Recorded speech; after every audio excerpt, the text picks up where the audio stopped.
before we kick off today's session, I'd just like to take this time to acknowledge the traditional lands which we're all coming from today. I'm here on the beautiful lands of the Gadigal of the people of the Aurora Nation, and I'd like to pay my respects to the elders past, present, and future. So I'm so excited to have Brigette Hendersonhall joining us today. So Brigette has over 19 years experience across a range of roles, including policy and advocacy, geoscience, analytics, and technology. And in 2020, she founded the Matrix Data. It's a data and analytics consultancy specialising in AI readiness and geoscience information management. And I am so excited that she's joined us today, where she'll share her insights into managing geoscience data assets. Best practice is not a pipe dream. So it's going to be a great session. I hope you all enjoy it. Please use the chat. We'll open up the floor for discussions at the end. And yes, thank you so much, Brigette, for joining. It's wonderful having you. Cool.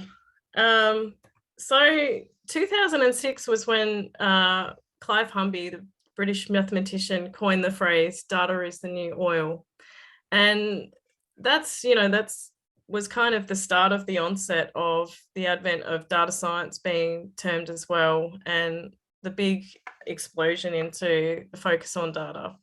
But I think particularly for us, data and information is more an asset or investment. It's, as oil is a finite resource, data and information is continually being collected. We're slightly different with geoscience data because we do have a finite resource to some extent, but we're always collecting more data. And an asset in its own right, we know that geoscience data is inherently tied to and represents a physical asset of the ore body or the resource. So in many cases, it is actually the geoscience data set that represents our ore bodies and underpins so much of everything else that happens from there. The mining value chain, investment decisions, so many different things. But I think sometimes we don't necessarily recognize that it is that data set and the information we generate from that, which is actually the asset. So I wanted to share with you a little bit about how I came on my journey towards managing geoscience information and why I do what I do now. And I initially started as a grad geo and had all these fantastic ideas for modelling. But when I started to look at the data, and even in a day-to-day basis as a mine geo, I started to find there were things that just really, really annoyed me. So if you look at some of the images there, like, it's not uncommon to see this sort of stuff. And as a user, like, spelling mistakes just kill me. I don't know if that's me. And I know that it's not everybody that's like this, but certainly I am. Filing face photos from underground and having so many different naming conventions that you can't find anything. Dates. Don't even get me started on dates. I think dates and times have got to be one of the most challenging things, just about, next to probably coordinates and coordinate systems, which was a little bit harder to show in a slide. So that, as most of you out there who will have done any modelling, you understand how important it is, the difference between having, is it zero? Is it actually zero? Or is it null? Or is it a zero length string? So there's so many of these things, and I very nearly called the presentation The Good, the Bad and the Ugly, but I thought, rather than focus on the war stories, which we can all have at another time, maybe over a beverage or two, I thought let's focus on actually recognizing how geoscience data is an asset and how we can actually achieve best practice and avoid some of these issues. Having said that, I still have a compulsion, and I would fix the spelling mistakes and line up all of the fields correctly. So I think for all of us, I think one of the things that continuously comes up for me is, why is it so hard to give up spreadsheets? I've had so many people, and it's like PowerPoints as well, is, well, everybody can do it, but can they really? Spreadsheets are easy and accessible. They're pretty much for free, realistically, and we're all familiar with them. We can whack it in a spreadsheet and we can manage it. But the problem is that we then end up with so many spreadsheets. And if we look at the data maturity model from Gartner 2017 there, we can see that really that spreadsheet anarchy is putting us right back at the bottom end of the curve. So if we really want to start to leverage things, I mean, all of us have mostly probably been in that situation where you're like, which data? Oh, there's this version of the spreadsheet, this version of the spreadsheet. So as much as they have their place, and I'm not arguing that they don't, realistically, it's spreadsheets are not a database, and they shouldn't be. If we look at this curve, and ultimately I think the advent of data science and AI/ML technologies has actually been really great, because it has put the focus back on the data and how we're managing it, because it is increasingly difficult to leverage the data that we have if we don't have it organized, if we can't point to the single source of truth. And this is not anyone's fault necessarily, but it takes a cultural change, and it is actually a decision to recognize that data is important and the processes that we use to manage it are important. And then as you would invest in your deposit and your drilling programs, it's also necessary to invest into the data management and information management and the systems and the skills that go along with that. None of this, we're all familiar with these sorts of curves, and we understand, and a lot of us live there much of the time. And it was actually a view to how things could be better that sort of helped me to go on my journey, because it was like, well, imagine the fantastic modeling that we could do if we had trust in the data.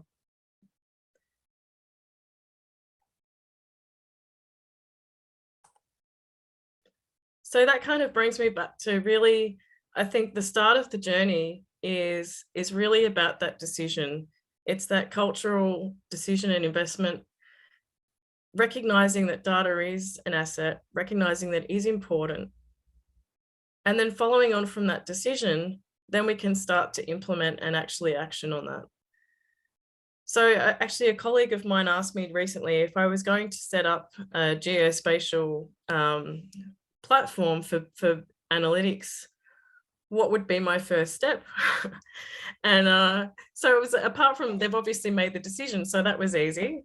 But the second one was the planning. So understand what your data is, but not only what it is, but what you expect it to be. So I think that's a really key aspect as well.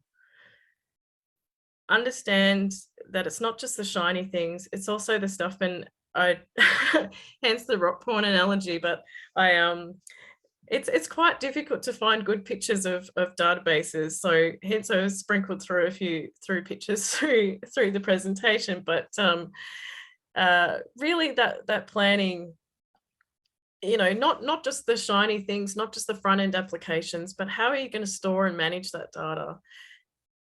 What kind of volumes do you have? How are you going to access that? What users do you have? You might have one user today, but you might have 20 users in 2 years' time. So those kind of things are really important in making those decisions. And it's fine to make one decision now and then have a different architecture or a different model for 2 years' time, provided that you understand the journey that you're going to take to go from one place to another. So then, of course, once you've got your plan in place and you understand what you need to achieve, then you need to do the investment in that. And realistically, when we think about our industry and the amount of investment that we do into our drilling programs, into our heavy equipment, we don't invest as much into our data a lot of the time. And there's different reasons for that. But, you know, part of that is, I think, going on that journey to say, well, if this is actually my asset and I want to invest in it, it doesn't mean that you have to spend a lot, but it just means to recognize and give it the importance that it deserves, and to say, yeah, maybe spreadsheets are not going to cut it. The other one is governance. So I think that's coming back down to the question around, not only do we want to make sure that the data is correct and secured now, but it needs to be done in such a way that it's a process and that it's sustainable and it's going to continue to be managed and secured going into the future.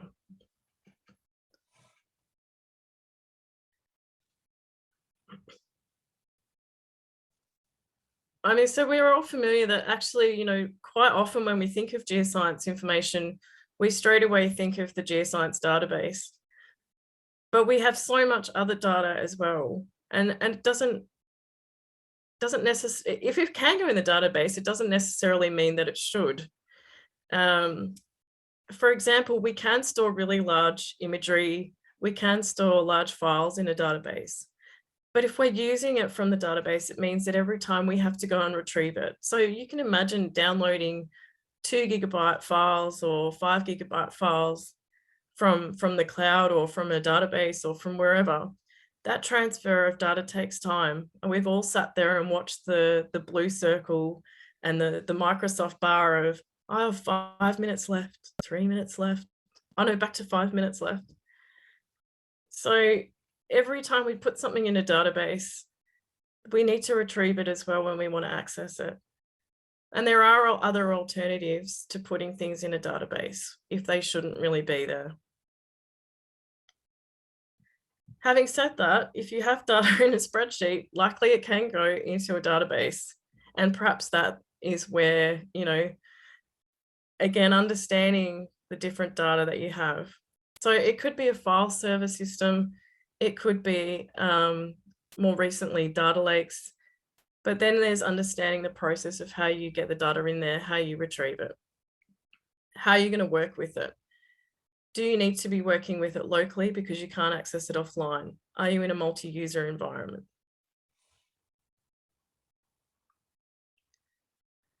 And so not one size fits all. I mean, for me, I might be here in Perth, my internet's pretty good. I'm pretty much by myself working with clients. But for other people, you might have a situation where you actually have people spread all across the globe. How do you actually leverage those assets and bring them together and get that business intelligence and understanding from all of those data sets in a meaningful way? And it is possible. I've worked with a client recently who had multiple site servers across Africa, but they were working in Perth. So they were really looking to understand how could they have visibility over their data in Perth and yet still have the site people function as well. So that was a great project where we actually consolidated their databases into the cloud. And now they all have that visibility. There's a much greater understanding of how the data is stored and managed. And the people in Perth are able to self-serve and access that data to do their modelling much more readily. Not everyone is going to be in that situation. So, I think traditionally we always had this very, very fixed idea that the database goes with the site. I think now with the understanding and the advent of AI and ML and understanding that we can actually leverage those data sets more holistically and globally, then there's the desire to bring the data together as well. There are limitations, of course, and there's always going to be considerations. So you have time zones. You also, even if it is cloud infrastructure, you still need to consider regions. So there's not always a perfect solution, but that's where that planning and understanding of your requirements comes in to really understand what you're trying to achieve and then the best underlying architecture to provide that.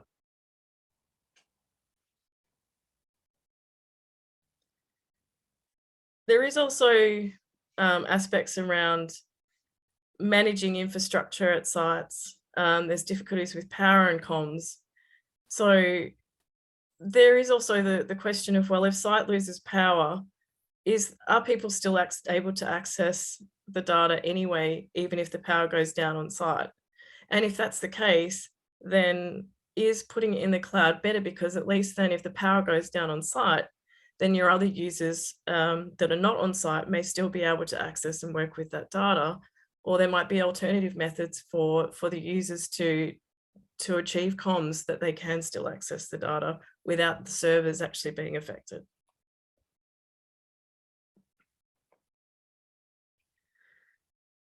So, I mean, that brings me to really, we have many considerations that we look at. Offline is always a big one. I think I've been quite fortunate in my career has been predominantly mining. And so in a mining production environment, quite often there's the option to go online rather than need to work offline. And this has been something that's always been a really big challenge for us. And it's part of the reason why we still fall back to the spreadsheets, because the spreadsheets can quite easily go offline, or we can log on paper, we can write things down in paper and then transfer it. So ultimately, at the end of the day, and I've done quite a lot of data entry myself in my time from paper.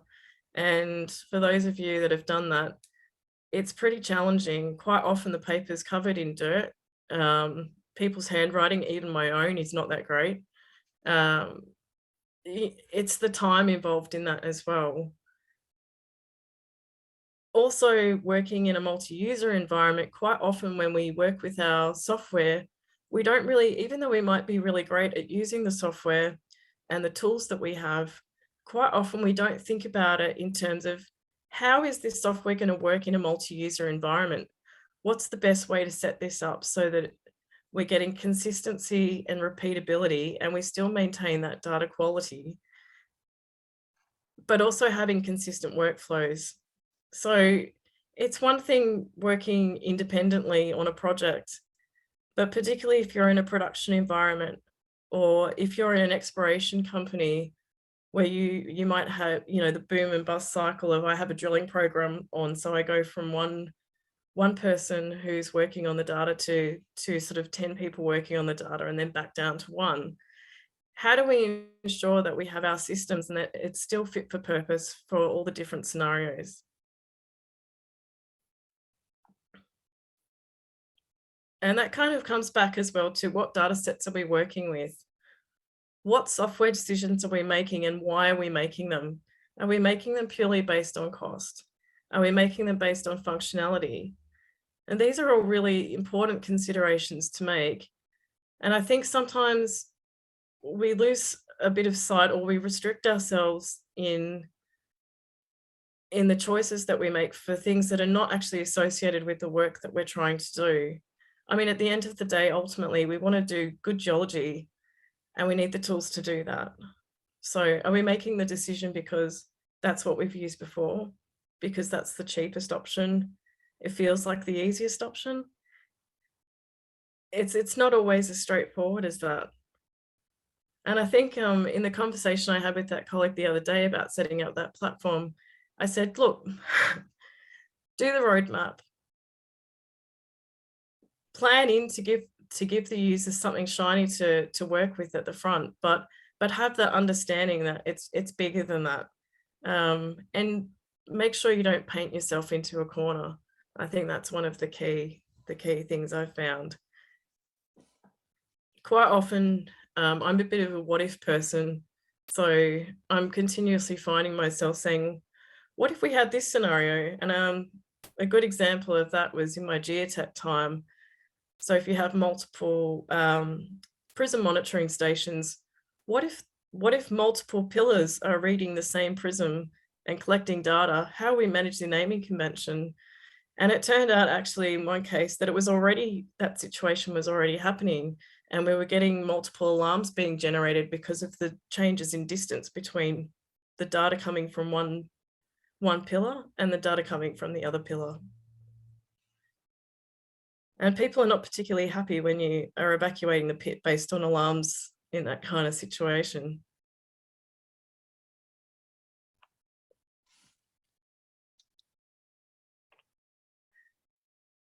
So I think I've talked a bit about the cloud already. And I think I think at all levels, I think increasingly the cloud is making best practice really accessible. If you're a bigger company, then certainly you more than likely already have a lot of technology infrastructure in place. People have concerns quite often around, oh, but my database is too big. Oh, but what about the comms on site? I think some of that is do the testing and do the homework, get the help to understand what's out there, and to see how you can make it work in the mix. There's just so many opportunities that really support being able to move into that space where we can manage things well, and have them be secured. And aside to that, communications technology is continuously evolving. There's some fantastic new satellite technology as well that's alleviating the issues of being remote and being offline.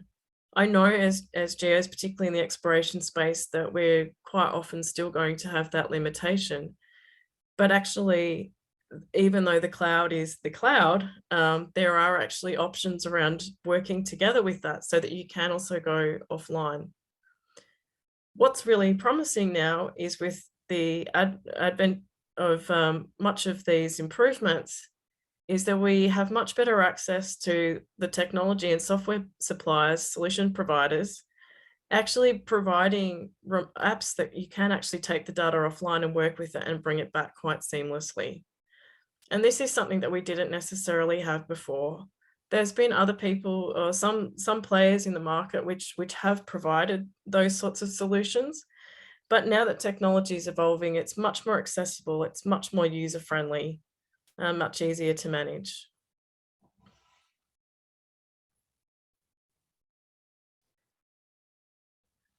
So I think particularly in the smaller space, we often have this build versus buy argument or conversation. And I think this is an important one. And I think sometimes I know myself, that's how I started, was actually building myself. But it's a question of supportability. I knew that I was quite mindful that if I was to leave, would the people that were still there or came after me be able to maintain that solution? The other aspect as well is when you look at customizing things and building is, do you have all the documentation? How long will it take? What skill sets do you need? Are you reliant on a single consultant, which is fine? Are you reliant on a key person in your organization to actually sustain these systems? I've worked with many organizations, some quite large actually, where they've had custom built in-house spreadsheet solutions that were built by their employees. And then when those employees leave the organization, it's a real nightmare for them to be able to manage and support those. And quite often, those solutions that have been built within the company have become really relied on. And this is not really a great place to be in. So I think if we look at the investment, again, if we look at it from an investment perspective and looking at the governance and looking to the future, like, it's totally fine to build your own database or to have it, provided that you're aware that the ongoing costs of actually managing that and sustaining it may actually end up being far greater than if you were to buy. And this is a hard conversation to have sometimes, because particularly if we build things using Microsoft Access or building, some other open source package that we've built ourselves, and it's a lot of the time it's fun to do. Is that going to be supportable? How do you maintain that? How do the people come after? I mean, I've had so many experiences with a Windows update that causes issues to so many things, let alone something that you're relying on for all your data. And as much as Access can be a great tool, I've just experienced so much corruption, particularly in a multi-user environment, I think is quite different, that I'm reluctant to go down that path now. But then when you look to go down some of these other paths with databases, is then you're looking at additional overheads and infrastructure that's required to come with that. And I think that's always been a challenge, particularly for smaller groups, because it's like, oh, now I need a SQL server. Oh, now I need an application server. And I think as geologists and technical people, we don't necessarily have that understanding of what's involved in those things. So it can be a bit daunting. I think the great thing now as well with a lot of the cloud technologies is that it's much easier. So you don't need a massive server on premise. It's going to be better than having a computer in your office under the corner that people remote desktop in that you rely on. That's probably not supported in terms of backup strategies. Actually, a lot of the cloud stuff already has backups configured. It's quite easy to configure. I would say though, that managing, as much as it makes things easier, there can be hidden costs with the cloud. And I think you really need the expertise in how to manage those costs to make sure you don't get bill shock. Having said that, it is very doable. It's simply a matter of getting the right skill set.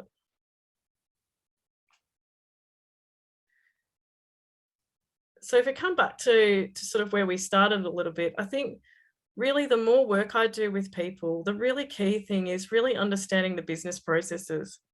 What data are you collecting? And what data do you have? Planning for the rules. It's very difficult to build software or to configure a solution that ensures that you have great quality data if you don't actually have any business rules that are there to help you ensure that you're getting that quality. How are things calculated? Certainly in terms of QA/QC processes, there's so many variants. Be very clear on what you're trying to achieve. I think this is really key. Fundamentally, we can do so much with the technology, but at the end of the day, it really is coming back to doing great geology and then documenting it really well. Having that rigor to ensure that data is right and correct. It's interesting actually too that I think some fundamentally in terms of data collection, there's some very interesting things about the way that we think as people. So I remember sitting down with the team and actually going through their data capture sheets, and half of the fields on the sheets were actually calculations. And so I said, you don't need to do the calculations by yourself in the field with a calculator. Let's come back to what measurements are you actually collecting, or what data are you actually collecting when you're logging core, rather than trying to work out some percent of faulting, or if we can actually just measure that, it makes it a lot easier. I think it's that difference between objective and somewhat subjective data. The thing is too, if we collect that actual raw measured data as much as we can always apply a different interpretation on top of that. And I think as much as the new data sets and technologies sensor acquired data that's coming through now, as much as that's challenging to manage in terms of volume, size, and the fact that there is so much more data, at least it does often give us that objectivity that we might not necessarily have had from, and consistency as well, I should say, that is different when we all know that every geologist who will do some mapping or go and log core will log it slightly differently. Even myself have logged the same piece of core slightly differently depending on what the weather is and how I feel one day to the next. And consistency is a really, really big thing as well. And particularly for a lot of us, when you do work in a multi-environment, it's really hard to get that consistency. And we're all quite time poor and just don't have the bandwidth all the time to ensure that we really have that rigor, or to make sure that we're all aligned and to do the QA and verification. I think the other aspect to it also is workflow. So sometimes we more objectively think about the data, but we don't necessarily consider the workflow and the processes that go into that. And that's a really big thing that feeds then into the user experience and the efficiencies.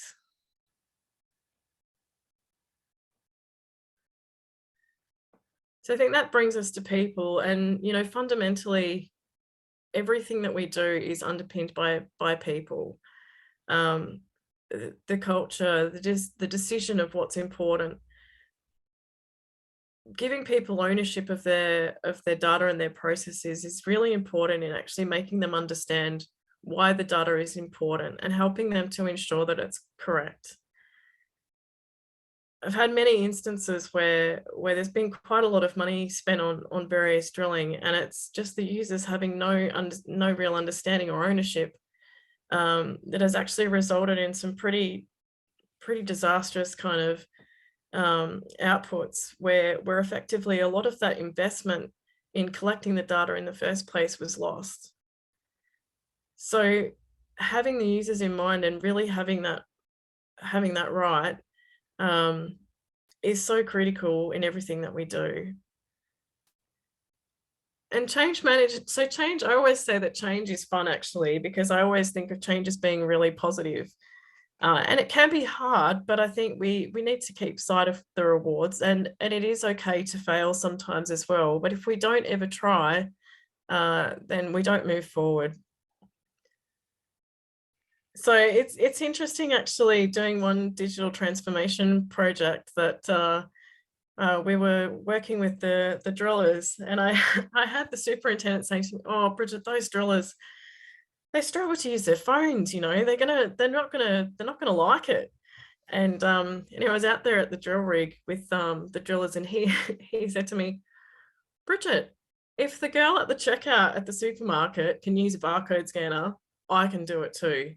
And I thought that was fantastic. So I think sometimes the resistance to change actually comes from unexpected places, but communication and bringing people along on that journey is really important, because sometimes things do take more work, but they actually make things easier in the long run.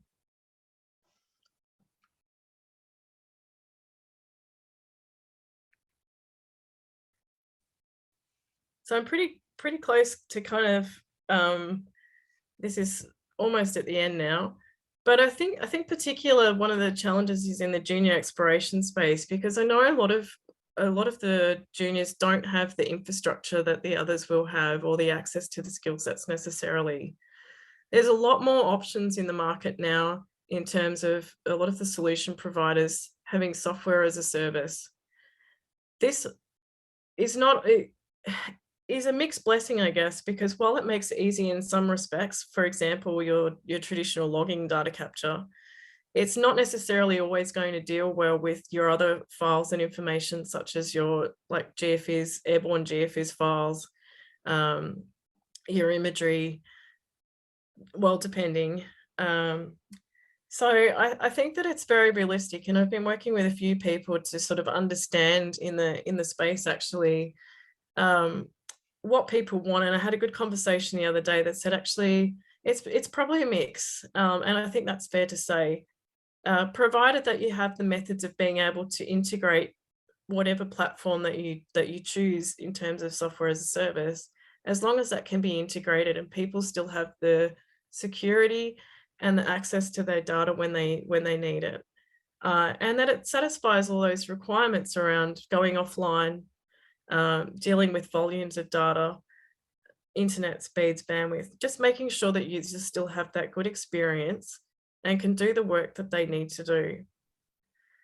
So I think, as I said before, too, don't limit the software solution choice based on necessarily not having that infrastructure, or feeling like it's bigger or more expensive, because it may actually be that it might feel more expensive in the short term, but actually longer term, it's actually an investment.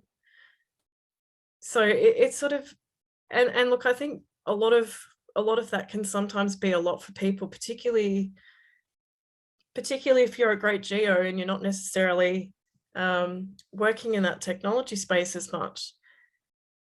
Get the help and understand. So I think increasingly we will see solutions. So I've been working on a model, actually, which effectively does implement cloud into a company. So you might not have Active Directory, you might not have physical servers, but all of that stuff actually can be set up in the cloud fairly easily. A lot of the software that we have now still needs a dedicated SQL server or has other requirements, and that's okay too. And all of these things are able to be addressed, provided that it is fit for purpose and is going to give you the outcome that you need. So a lot of people have challenges with accessing software and managing licenses too, particularly if you don't have dedicated IT infrastructure. So while that's increasingly, solution providers are moving to alternative licensing models that don't restrict that, not all of them are like that. And even if you're using open source, how do you actually manage that so that you can have, even if you have consultants working for you, contractors, even if your workforce is largely like remote, as in working from home or working from many different locations, how can you actually get your organization such that it doesn't need to have that dedicated infrastructure on premise, that you need a server room somewhere, that you don't need someone looking after that all of the time? And this is much more possible now. You also have things like remote app, Citrix, and other different methods of being able to get people access to the software and to the data, that underlying data that you need, to be able to work without having to download a bunch of files, work on them locally, and then transfer them back. However, you can still have the option to do that. So I think, to sort of wrap up, really the first step is to recognize your data as an asset, and then invest in the planning for now and the future, understanding your business and the direction and what you're trying to obtain. And then invest in the asset just as you would your drilling program. So as much as we want quality out of our drilling, we want to make sure that the data that we obtain from that just has the same high quality, and that we maintain that. Part of that is access, who has access, who can make changes, and ensure that you have access to the right skills. As we've said, just because people are great geologists doesn't necessarily mean they're great at managing data. And I think it's the rigor to then continue that on and sustain that through, and have a good data governance to ensure that you, not only when you first set it up, I kind of say that data typically is kind of like a teenager's bedroom. It might start out clean, but it very quickly deteriorates into a bit of a mess. So yeah, it's definitely, best practice is achievable, but I think it's making that decision and really investing in making sure that you have that quality asset at the outcome. Thanks.